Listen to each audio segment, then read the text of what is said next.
자, 원장님들 12강을 시작하도록 하겠습니다. 자, 저번 시간에 제가 저번 강의에서 말씀을 드린 것처럼 우리가 이제 키워드의 개념을 정확하게 이해를 하셔야 되고 그다음에 네이버 블로그의 키워드와 그다음 SNS의 키워드가 다르다, 해시태그가 다르다는 개념들을 물론 같은 점도 있고 다른 점도 있습니다. 그래서 그것들을 이해하셨을 걸로 생각합니다.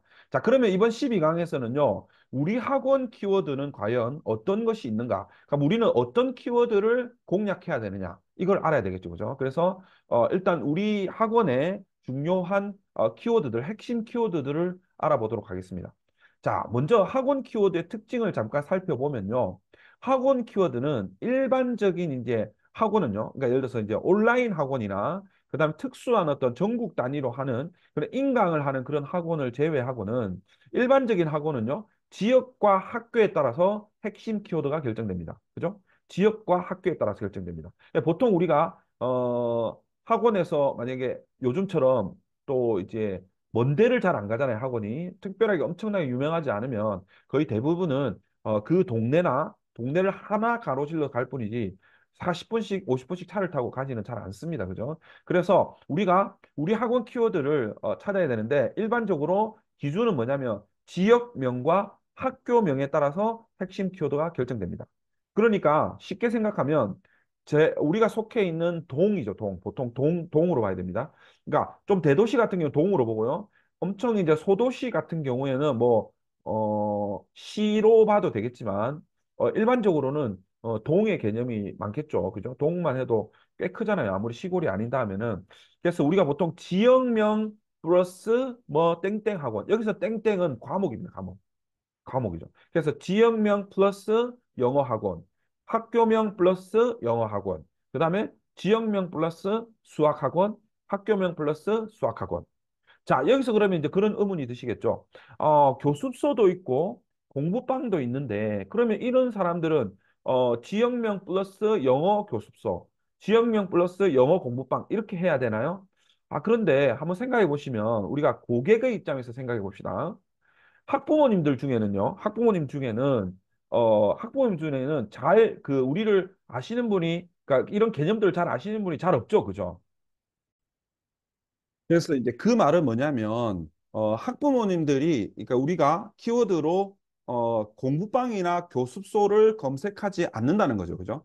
그러니까 우리가 이제 지역명 플러스 영어 교습소, 영어 공부방 이렇게 하는 것은 의미가 없죠. 아무래도 의미가 없거나 그다음에 잘 안 뜨거나 그러다 보니까 이제 원장님들이 어떻게 하시냐면 지역명 플러스 영어 이까지만 하는 거죠. 예를 들어서 대치동 영어, 대치동 수학 이렇게 하는 경우가 많으시죠, 그죠? 그래서 사실 그것도 하나의 방법입니다. 그런데 학부모가 이제 보통은 검색을 하실 때 학원까지 보통 붙이는 경우가 많고 학원까지 붙였을 때는 내 치수가 좀 많이 높아야지 영어라고 검색하는 것들이 뜨기 때문에 그래서 조금 이제 부족한 부분이 좀 있죠. 근데 이거는 내가 교습소나 공부방이라고 언급을 하지 않으면 되는 거지. 그죠? 그렇다고 해서 내가 그 본문, 제목과 본문의 그 키워드를 못 쓰는 건 아니에요. 그렇기 때문에 간접적으로 언급을 하면 가능합니다. 간접적으로. 그러니까 무슨 말이냐면, 이런 거죠. 요즘 뭐 대치동 영어 학원을 찾으시는 분들이 많습니다. 이건 내가 학원이라고 말한 거 아니잖아요. 그죠? 그렇지만 대치동 영어 학원이라는 키워드가 들어갔잖아요. 그러니까 이렇게 쓰시면 키워드를 충분히 넣을 수가 있다는 거죠. 이거는 제가 상위 노출할 때 좀 더 이제 세밀하게 어떤 식으로 쓸지에 대해서 글 쓰는 방법에 대한 이야기를 할 때 제가 좀 더 정확하게 말씀을 드리겠습니다. 어쨌든 우리가 키워드를 잡을 때는 학원이라고 잡는 것이 유리하다는 거죠. 유리하다는 거죠. 아무래도 왜? 학부모들의 입장에 생각해야죠. 검색을 하는 사람 입장에서는 이런 개념을 모르는데 우리가 그 개념을 이제 우리 스스로가 막 이렇게 생각하면 안 됩니다. 우리만 생각해서 이렇게 할 것이라고 생각하지 말고 실제로 검색을 하는 그런 사람들을 생각했을 때 어떻게 할 것이냐를 고민해야 되겠죠. 그죠? 자, 그래서 실제로 보겠습니다. 핵심 키워드를 한번 정리해 볼게요. 그냥 간단하게 원장님들한테 알려드릴게요. 자, 이대로 하시면 돼요. 자, 저는 지금도 하루에 블로그를 최소한 5개 이상씩 쓰고 있고요. 그 다음에 전국에 있는 60개, 70개 학원에 상위 노출과 키워드를 이제 뽑아 쓰고 있습니다. 그래서 이제 무슨 동, 보통은 무슨 동, 무슨 학교, 그 다음에 무슨 지구, 이런 거죠. 뭐 백마지구, 경기도 지역의 백마지구, 그 다음에 뭐 혁신지구, 이런 거 있죠. 그런 키워드들은 또 그런 키워드도 넣겠죠. 그죠? 그래서 자, 그렇게 하는데 어쨌든 기본적인 키워드를 말씀을 드리는 거예요. 자, 예시 1번은요. 영어 학원이나 수학 학원, 단일 과목의 학원 같은 경우는 단일 과목의 학원 같은 경우는 굉장히 간단합니다. 지역명 플러스 땡땡 학원. 그죠? 그래서 보통 두 개나 세 개의 동을 키워드로 잡죠. 특별하게 유명한 학원이 아니면 요즘에는 동네 세 개, 뭐 네 개, 예를 들어 엄청 이제 뭐 중간에 끼어 있어가지고 여러 동이 겹치는 경우는 있지만 일반적으로는 이제 보통 학원에 오는 지역은 동 한 두 개 정도가 이제 대부분인 것 같아요. 그럼 세 개까지도 가능하고요. 그러면 예를 들어서 지역명 플러스 영어 학원, 그죠? 그러면 예를 들어 대치동 플러스 영어 학원, 대치동 영어 학원, 그다음에 대치동 옆에는 뭐가 있나요? 뭐 제가 잘 몰라서 하여튼 무슨 동 또 있겠죠. 그다음에 학교명 그래서 대치중 영어학원, 대치초 영어, 초중고 다 있겠죠. 그러니까 원장님들의 학원의 어떤 분야가 내가 초중이다 하면 무슨 초 영어학원, 무슨 중 영어학원 잡으셔야 될 거고. 그다음에 고등학교가 다 있으면 무슨 초 영어학원, 무슨 중 영어학원, 무슨 고 영어학원. 요즘 있잖아요. 이렇게는 안 하죠. 대치 초등학교 영어학원 이렇게 검색하는 사람 없죠. 항상 있잖아요. 검색하는 사람, 네이버에 단어를 치는 사람의 입장을 생각하셔야 돼요. 내 입장을 생각하지 마시고, 물론 대치초등학교 영어학원이라고 검색하는 것도 있겠죠. 근데 아마 키워드 양을 따져보면요. 그렇게 많지 않을 겁니다. 대치초, 그다음에 대치중, 대치고 이렇게 할 겁니다. 그래서 줄여서 거의 대부분 네이버 창에 요즘 다 게으르잖아요. 그죠? 저도 그렇게 치는데 그렇게 하겠습니까? 그죠? 그래서 일반적으로는 이렇게 보면 세 개 학원이잖아요. 그러면 이제 뭐 동이니까 세 개 뜨고요. 그다음에 요거 뭐 초등학교 세 개, 중학교 세 개, 고등학교 세 개, 12개 정도 됩니다. 12개 정도. 그죠? 단일 학원일 때. 그러니까 단일 과목. 그러니까 수학, 영어 이렇게 할 때. 그래 무슨 동 영어학원, 무슨 초 영어학원, 무슨 중 영어학원, 무슨 고 영어 이걸 키워드 잡는 거예요. 가장 메인으로. 그다음에 자, 네 개를 먼저 잡아요. 예를 들어서 내가 고등학교를 안 한다. 그러면 이제 고등학교 빼고 무슨 동 영어학원, 무슨 초 영어학원, 무슨 중 영어학원. 제일 핵심 학교. 그다음에 뭐 잡아요? 그다음에 이제 또 다른 동 영어학원, 다른 초 영어학원, 다른 중 영어학원 이런 식으로 잡아가는 거죠. 그죠? 그렇게 키워드를 잡으시면 되겠죠. 자, 그런데 만약에 내가 영어 수학을 같이 해. 그러면은 이거 당연히 잡아야 돼. 그럼 예를 들어서 12개, 12개가 24개 되겠죠. 그러니까 핵심부터 먼저 잡으셔요. 제일 많이 오는 동, 제일 많이 오는 학교를 먼저 잡고, 영어 수학을 잡고, 그 다음에 하나 더 잡아야 되는 게 뭐냐면, 영수학원을 잡아주셔야 돼요. 영수학원. 그렇죠. 영수학원이 검색하는 사람 있잖아요. 그죠? 학부모 중에서는 영수학원이라고 검색하는 사람도 있습니다. 그래서 무슨 동 영수학원, 무슨 동, 뭐, 무슨 초 영수학원, 무슨 중 영수학원, 무슨 고 영수학원, 이렇게 잡아주면 되겠죠. 자, 이거를 원장님들이 잘 정리하셔야 돼요. 내가 키워드를 정확하게 알고 있고, 내가 상위 노출 잡아야 되는 핵심 키워드를 알고 있어야지, 그걸 가지고 내가 글을 쓸 때, 포스팅할 때, 이제 그, 다음 이 파트에서 상위 노출하는 법을 가르쳐 드릴 건데 그걸 이제 키워드를 요때 넣어 주셔야 되는 거죠. 그죠? 그래서 핵심 키워드는 반드시 정리를 하셔야 된다.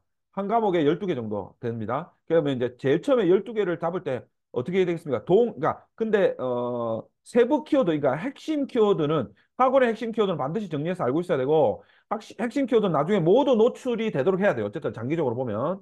근데 학교명 플러스 땡땡 학원은요, 영어 학원, 수학 학원은요, 좀 약한 키워드입니다. 약한 키워드고요. 무슨 동 영어 학원이 좀 강한 키워드죠. 그럼 만약에 내가 검색을 했는데 내 주변에 너무 이제 강한 블로그들이 많아요. 그럼 어떻게 해야 되겠습니까? 저는 초등학생을 그러니까 무슨 학교를 공략해야 돼요. 이게 약하니까. 그렇죠? 그래서 이런 것들이 이제 키워드 검색량이 얼마나 많으냐에 따라서 이런 것들 강한 키워드, 약한 키워드 결정되는데 아무래도 이제 무슨 동 영어 학원이 키워드가 아무래도 많겠죠, 그죠? 그러니까 이제 그 부분을 원장님들이 생각해 주셔야 된다는 거죠. 그래서 우리 학원의 핵심 키워드는 반드시 정리해서 그거를 확인하고 준비하고 있어야지 된다는 겁니다. 자, 그러면 우리가 한번 실제로 한번 볼까요? 제가 부산 지역에 이전에 있던 지역에서 예를 들어서 자, 하단동 영어 학원 이렇게 뜨겠죠. 이렇게 키워드를 잡겠죠. 그죠? 하단동 영어 학원 잡겠죠. 그러면 이게 이제 파워링크는 사실 광고니까 넘어가고요. 보통 이제 어떻게 되냐면 플레이스 밑에 이 인기 글이거든요. 인기 글. 그럼 요거 같은 경우는 하단동 영어학원으로 떴을 때 지금 보면은 제대로 된 학원이 없죠. 학원이 뜨는 게 없죠. 뭐 다 원슬라이딩 도어 그다음에 뭐 그만큼 하단동 영어학원이라는 키워드로 제대로 안 쓰고 있다는 거죠. 그죠? 그러면 이런 것들은 원장님들이 잘 잡으면 키워드를 써지겠죠. 그래서 이제 요런 식으로 할 때 이게 키워드고요. 이게 키워드고 이 키워드를 가지고 원장님들이 확인을 하실 수가 있다는 거죠. 근데 보세요. 만약에 원장님들이 하단동 영어 이렇게 치잖아요. 그러면 뭔가 좀 이제 달라집니다. 그죠? 그런데 이제 이게 보면 별로 의미가 없는 다른 것들이 막 나오죠. 그죠? 다른 것들이 나오고 그래서 기본적으로 학부모들이 그런 학원이란 개념까지 들어가도록 검색을 하지 영어 이렇게 검색하지는 잘 않는다는 거죠. 그럼 쓸데없는 것들이 좀 많이 나올 수가 있죠. 그러면 학부모가 잠재 고객이 무엇을 선택하는 것이냐, 어떤 부분을 이제 하려고 하느냐라는 부분을 잘 의도를 잘 파악해서 우리가 그 키워드를 핵심 키워드를 잡는 것이 중요하겠죠. 자, 우리가 12강에서 내 학원 키워드를 쉽게 뽑는 거 배웠잖아요. 그러니까 우리 상위 노출 배우기 전에 원장님들의 학원 블로그들을 한번 정리해 보세요. 이 다음 강의를 듣기 전에 우리 학원의 과목을 일단 생각해야 되겠죠. 우리 학원이 지금 수업을 하고 있는 과목을 생각해야 되고, 그 다음에, 지역 생각해야 되겠죠. 우리 학원의 아이들이 오는 지역, 그 다음에 내가 타켓으로 삼을 동네, 그 다음에 학교, 그죠? 이런 것들을 염두에 두시고 키워드들을 적어 보세요. 그래서 일단은 우리가 확실하게 정복해야 되는 키워드들을 먼저 생각하시고 그 핵심 키워드를 생각하신 다음에 다음 강의에서 상위 노출이라는 개념들을 좀 더 생각하시는 게 훨씬 의미가 있을 거라고 생각합니다. 자, 이번 강의 12강은 여기서 마치고요. 13강에서 상위 노출에 대한 개념으로 좀 더 다시 뵙도록 하겠습니다. 자, 수고하셨습니다.